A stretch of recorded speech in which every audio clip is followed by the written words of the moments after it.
জয় গুরু, বন্দে পুরুষোত্তম।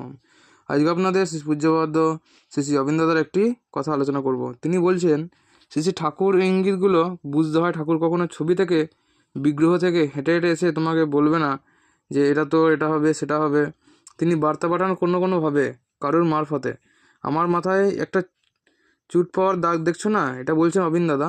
তো তিনি বলছেন যে আমার অ্যাক্সিডেন্ট হয়েছিল, ওই দিন ঠাকুর বিভিন্নভাবে আমাকে ইঙ্গিত দিয়েছেন যাতে আমি না যাই।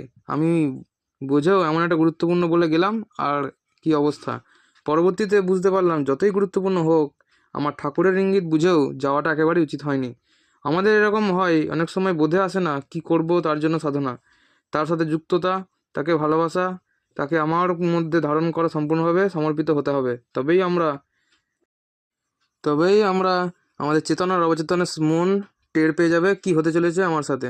ভালো ইঙ্গিতও আসে, এটাও ধরতে হয়। তাকে নিয়ে চলতে চলতে বোধ জাগ্রত হতেই হবে, তবেই তো আমি ঠাকুরের হতে পারলাম, তাই না? অতএব আমাদের ঠাকুরকে নিয়ে আরও বেশি করে মনোযোগ হওয়া উচিত।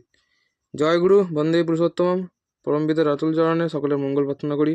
সকলে ভালো থাকবেন এবং আমাদের ইষ্ট আলোচনা চ্যানেলটিকে সাবস্ক্রাইব করে দেবেন, এরকম আরও ঠাকুরের কথা আলোচনা করার জন্য।